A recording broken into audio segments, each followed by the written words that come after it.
Hey everybody, welcome back to Video Game Esoteric series, The Port Authority, where I weigh some of my favorite arcade games against their home console counterparts, but obviously, unfortunately, Scud Race never got a home console port, so today it is another version of Version Authority. I'm going to be comparing Scud Race against Scud Race Plus, and honestly, it's not a very big contest. There is a clear winner, but what I've come to find is that not many people even realize Scud Race Plus exists. It was a ROM upgrade to the original Scud Race, but it only was ever released in Japan, never made its way to Europe or North America as far as I can tell. And when I do talk about Scud Race, people ask me, what is Scud Race Plus? So we're going to be going over the differences today, what it adds to the game, and which version of the game you should play. But the reality is it doesn't really matter which version of Scud Race you pick, it is still one of the best arcade racing games of all time. It is basically Daytona USA with a completely different theming. The graphics are some of the best that Sega has ever made, and honestly, it is just an arcade game that I'll play once every 6 months until I die. It is that good, and it is unfortunate that it never did get a port home. Maybe one day we'll see it in a Yakuza game, because we've gotten Daytona 2, both Power Edition and the original, as well as a bunch of other Sega arcade games from Model 2 and Model 3. So let's hope one day we actually see Scud Race get ported. Now what you're watching right now is the original Scud Race. We're taking on the first track, and obviously we're going around the track in the proper order because that start banner right there says start. If we move over to Scud Race Plus, one of the first additions to the game is you have mirror mode, which is one of the most hilarious mirror modes I've ever seen. So you're basically going to be quote-unquote doubling your tracks in Scud Race Plus because every single course you can race in reverse, but it seems like a very quick addition because every single graphic is going to read backwards, even all the logos on the cars. If you see the word Ferrari, it's going to appear in mirrored mode, which is really interesting. Usually when they do these sort of things, they will at least switch the graphics around, kind of flop them on the horizontal axis so you actually see them in the proper order. But you'll see here as we come to that start banner, it's just completely in reverse. And as we go into the third person camera, Ferrari on the back of that vehicle is also in reverse. It is relatively a lazy way to add tracks to a game, but as far as Scud Race Plus is concerned, the original 4 tracks that are here can be played in mirror mode, so you can actually get quote-unquote 8 tracks in the game. And honestly, because there's only 4 tracks that you can play, having some additional content is definitely a fun time, even if the developers literally just flip the screen around. The only thing that's going to appear in the proper order is the heads-up display, but in some comical way I kind of wish that reversed as well, so all of the lap numbers and your speed were completely in the opposite directions. But if we pop back over to the original Scud Race, what Scud Race Plus does not change whatsoever is the graphics. This is not a situation like Daytona USA 2 and Power Edition where it changes up the actual visuals of the game or any of the handling curves. No matter what version of Scud Race you play, it's going to look identical and it is going to handle identically, and that is a good thing because the handling in Scud Race is some of the best content in the game. It takes a lot longer to learn and master than something like Daytona USA 2, but that really is where the meat is in the game. But obviously, as I've taken some hot laps both on Scud Race and Scud Race Plus, you can see that visually the game has absolutely no difference whatsoever. But there are other differences within Scud Race Plus outside of the mirror mode. You get a completely new track. You're going to see here on the left hand side of the screen, you get Super Beginner, and if you hold down Start, you can do mirror mode on all of the tracks as well. And that is awesome. If we move back over to the original Scud Race, you're just going to get the 4 courses, and you can only play them in the order in which you're supposed to be able to play them. And that's one of those things that's always interesting. Unfortunately, we didn't get any new vehicles as far as the main races are concerned, but if we go to Super Beginner and we hold down the start button when we select a vehicle, you can get multiple different hilarious cars, including a bus, a rocket toy car, a cat, as well as a tank. It is so strange. The tank can shoot shots, the cat is just a cat, the bus is going to have all of the images of the developers of Scud Race on them. So as far as Scud Race Plus is concerned, you get another track, and because it is a 6-lap oval, it's basically Daytona USA except taking place in a house where there's a cat and rat running around, and you even get to hit bowling pins. So this is definitely a big addition, getting a new course, and it's got a great soundtrack as well. So go ahead and listen for 45 seconds, and I'll come back and talk about more about the changes.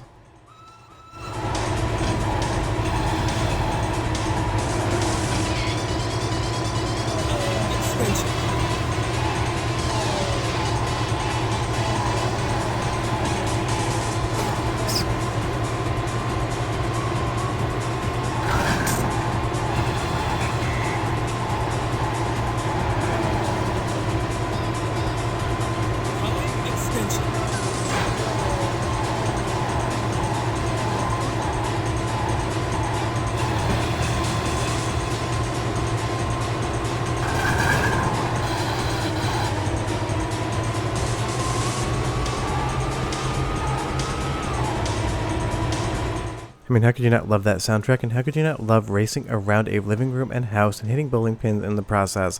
Honestly, hitting the bowling pins and getting a strike doesn't do anything whatsoever except give you the pride of actually being able to do it. There is no bonus for it, but again, you get 4 additional cars only in this one course. It's a little bit of a bummer you couldn't actually use them in the rest of something like Scud Race's tracks, but it is a nice addition. So obviously, if you can't tell already, Scud Race Plus is definitely winning this contest. But let's move back over to the original Scud Race and go through the second course, my favorite in the game. The best part about Scud Race versus Scud Race Plus is that both games are absolutely stunning, and it really is surprising to me that not that many people know about Scud Race Plus. Every single time somebody mentions it, they're kind of surprised that a different version of the game actually exists. And again, it is kind of strange that it never actually made its way out of Japan, but within the test menus, you can actually change the settings and get English in the game as well. It doesn't really matter, there's really not much text to actually deal with, it's just some of the announcer voices, but that is an option, and it shows that Sega was at least initially planning on releasing this ROM upgrade in different regions. And basically the way it worked was you'd get some new ROM chips in a box, you would go ahead and take the ROM chips out of Scud Race that were socketed, pop the new chips in, and you would have Scud Race Plus. But on a side-by-side, you would not be able to tell which version of the game I'm playing because again, visually and performance-wise, they are 100% identical, so you could guess all day long, is it Scud Race or Scud Race Plus on the left or right, and it wouldn't matter whatsoever because there are no fundamental changes. And I didn't want to do the side-by-side. You could take a look at the colors, all of the different graphics, and realize that both of these versions of the game are identical in the visual presentation. So that basically means if you play Scud Race Plus, you're not having any changes compared to something like Daytona USA 2 Power Edition, where the first oval track takes on a completely different visual style. So honestly, as far as a ROM upgrade, this really isn't the most amount of work Sega's ever done to improve on a game. They gave you 1 new course, they gave you 4 bonus cars, and they gave you the ability to race around all of the tracks in mirror mode to kind of expand the overall course layout of the game. It gives you again 8 courses, but mirror mode I've never actually counted as additional courses. It is just a fun bonus. Let's move on to some of the other stages. I would say actually racing them in reverse can be a ton of fun because the corners have a completely different feel to them, and the nice part is it works in both directions because sometimes, depending on the racing game, there are some corners that if you have to take them the opposite direction feel a little bit harder, and in some instances playing in mirror mode actually makes some of the courses have better drifts in my opinion and feel a little bit easier because the 3rd and 4th stage on Scud Race, no matter how much time you give yourself, are going to be a challenge, and the Dodge Viper here absolutely just loves to fishtail out. I just had to use different cars so even I could keep track of the captures when I was going the right way on the course because it would be hard pressed to be able to actually tell which version I'm playing here. But the best part is both games are incredible, but if you're going to play one version of Scud Race, you may as well make it Scud Race Plus because you just get more and you get the entirety of the base game included, which is still one of the best Sega racing games of all time. But one more soundtrack sample because I love it, 35 seconds, and I'll be right back.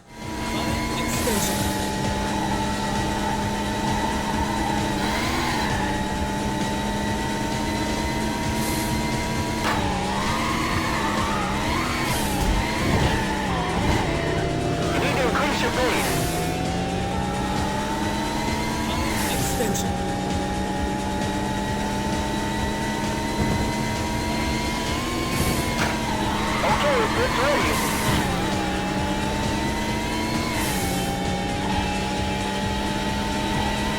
10 out of 10 music, 10 out of 10 performance, and 11 out of 10 as far as the graphics are concerned, because I still think they're absolutely stunning. And as far as the game in and of itself is concerned, it is just one of the best racing games of all time. So do yourself a favor, if you've never played Scud Race before, 100% play it. And if you've only ever played the base Scud Race, go ahead and grab the files online for Scud Race Plus and just get a little bit more of a good thing. And honestly, that's all anyone ever wants, more of their favorite game, because you get all 4 courses in reverse. You get an additional track in a living room where a cat's chasing a mouse, and you get 4 new fun vehicles to play around with on that one course, and of course you still get all of the content from the base Scud Race. And I get why this game isn't very well known, because it doesn't add a ton, but you should definitely check it out. And it is unfortunate it never made its way out of Japan, but it does exist and you can play it today on the Super Model emulator. If you've ever played Scud Race Plus, leave me a comment down below, but we are done, and I'll see you guys next time, but definitely play this game. Bye bye.